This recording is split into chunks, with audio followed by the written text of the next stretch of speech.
Kalau kita ingat masa kecil, hidup rasanya enak banget.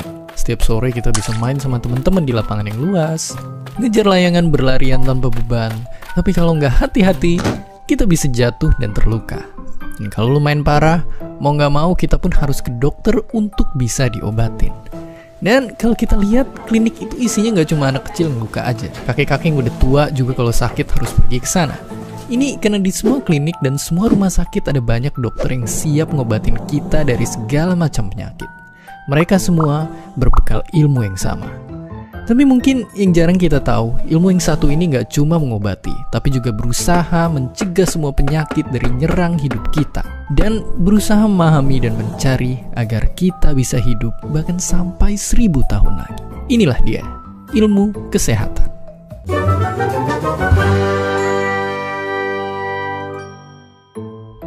Untuk paham soal ilmu ini, bayangin sekarang kita lagi ada di bengkel. Di pojok sana, ada teknisi-teknisi yang ngebedah nyari tahu bagian mobil mana yang rusak dan mesti diperbaiki. Di sisi seberang, teknisi lain juga sibuk ngeganti oli yang usang dan ngencengin baut yang longgar. Semuanya agar bisa bikin mobil rusak jadi bisa ngebut lagi. Dan ya, seperti inilah sebenarnya ilmu kesehatan. Sebuah ilmu yang pelajarin gimana caranya agar tubuh manusia yang rusak bisa berfungsi lagi. Itulah yang awalnya jadi cerita tentang gimana ilmu kesehatan muncul dan berkembang. Tapi tentu tantangan sebenarnya nggak berhenti di sana. Tujuan utamanya bukan cuma bikin mobil rusak bisa jalan lagi, tapi lebih jauh dari itu. Gimana caranya kita bisa tahu apa yang bikin mobilnya rusak, biar nantinya kita bisa mencegahnya biar nggak rusak lagi, sampai akhirnya bisa mengaspal di jalanan sampai waktu yang lama. Dan ini bisa kita lakuin dengan memperluas pandangan kita. Ngamatin semua mobil yang ada di jalanan untuk tahu apa-apa aja yang bisa jadi penyebab mobil itu rusak. Itu yang kemudian dipelajari dan dicari tahu cara mencegahnya. Jadi ya, kalau dulu kita sebatas cuma ngobatin orang sakit, sekarang ilmu kesehatan udah jauh berkembang.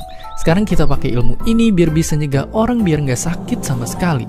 Meskipun sekarang masalah kesehatan belum sepenuhnya terselesaikan, kita mesti tahu kalau untuk sampai ke sini, jalan yang kita lalui udah panjang banget. Dan inilah kisahnya. Sejak dulu kala, ilmu kesehatan udah ngebantu kita bertahan hidup. Dan sebenarnya ilmu ini adalah perkembangan dari ilmu lain yang udah pernah kita bahas sebelumnya, biologi. Itulah mengapa sejarah mereka pun gak jauh beda. Dari video biologi kemarin, kita udah tahu kalau dokter-dokter pertama muncul di Mesopotamia dan Mesir. Mereka melakukan operasi-operasi sederhana dengan obat-obatan sederhana. Dan begitu peradaban terus bergerak sampai ke Yunani kuno, di sanalah pria bernama Hippocrates menyadari kalau penyakit itu terjadi secara alami.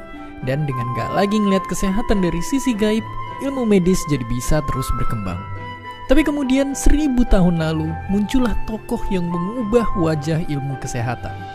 Ialah bapak kedokteran modern yang dihormati seluruh dunia, Ibnu Sina.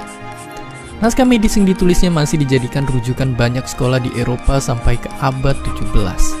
Ibnu Sina telah menanam akar yang kuat untuk ilmu kesehatan. Dari sanalah cabang-cabang ilmu kesehatan terus tumbuh dan berkembang dengan sangat besar. Lalu kalau kita lihat sekitar 100 tahun terakhir aja, hasil berkembangnya ilmu kesehatan bisa jelas kelihatan. Dibandingin sama orang dulu, semua manusia di seluruh dunia waktu itu bisa hidup sampai jadi sangat tua. Tapi khususnya lagi di Eropa. Karena di sanalah para ahli kesehatan menemukan caranya ngeliat bagian dalam tubuh manusia tanpa harus dibedah pakai sinar X. Sampai caranya nyelamatin ratusan juta orang yang kena infeksi pakai penisilin. Bahkan sekarang kita juga tahu kalau ilmu kesehatan sebenarnya penting juga untuk dilihat di luar biologinya. Karena sebenarnya peta besar ilmu kesehatan lebih dari itu. Kalau kita pikir ilmu kesehatan itu sama kayak kedokteran, itu baru setengah benar. Para dokter bertanggung jawab buat nyembuhin orang-orang yang sakit. Dan karena itu mereka harus nguasain banyak bidang. Dari anatomi tubuh pasiennya, penyebab penyakit-penyakitnya, sampai obat yang diperluin.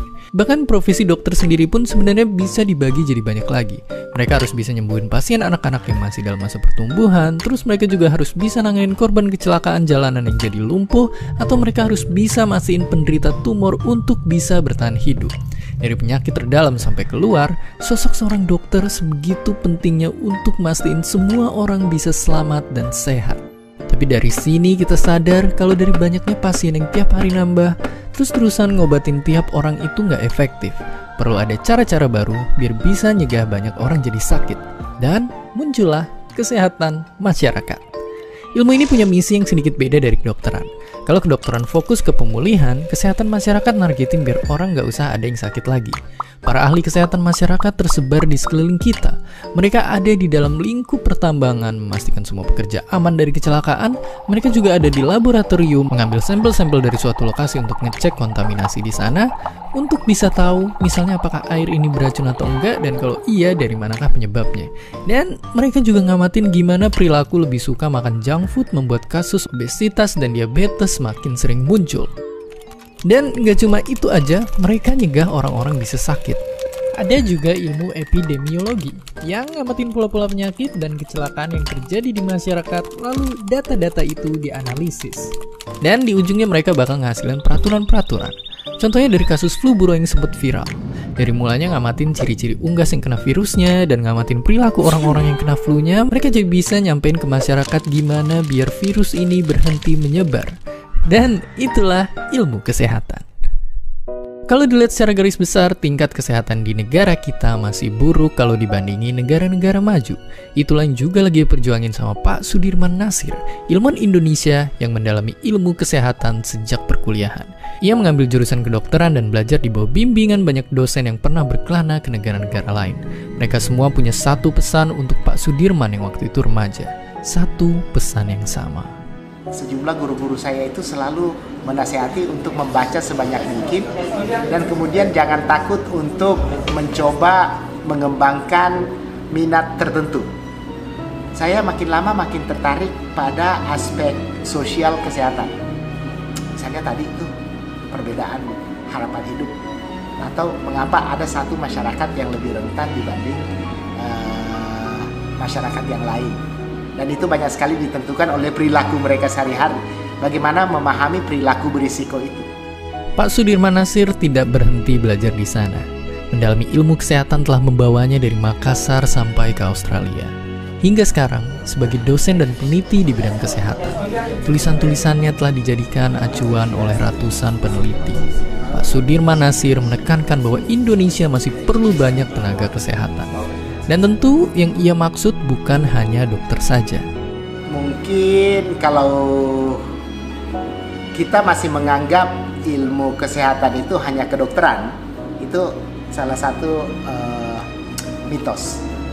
Kesehatan itu terlalu luas. Kedokteran hanya salah satu unsurnya saja.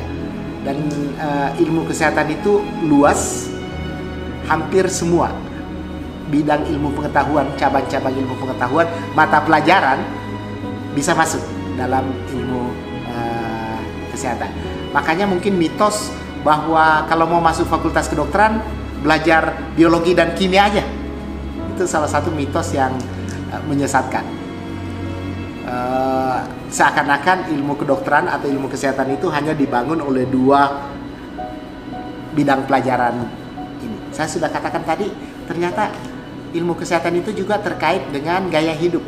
Untuk memahami gaya hidup itu kita butuh ilmu-ilmu seperti psikologi, kita butuh ilmu-ilmu seperti sosiologi, kita butuh ilmu seperti antropologi. Sekarang kita jadi tahu kalau luka anak kecil yang jatuh ketika berlari ataupun penyakit kakek-kakek yang udah tua sebenarnya mungkin bisa dicegah. Dan untuk ngelakuin ini kita mesti mendalamin ilmu kesehatan dari berbagai macam kacamata. Karena seperti kata Pak Sudirman Nasir tadi, ilmu-ilmu sosial juga bantu nyempurnain kesehatan masyarakat.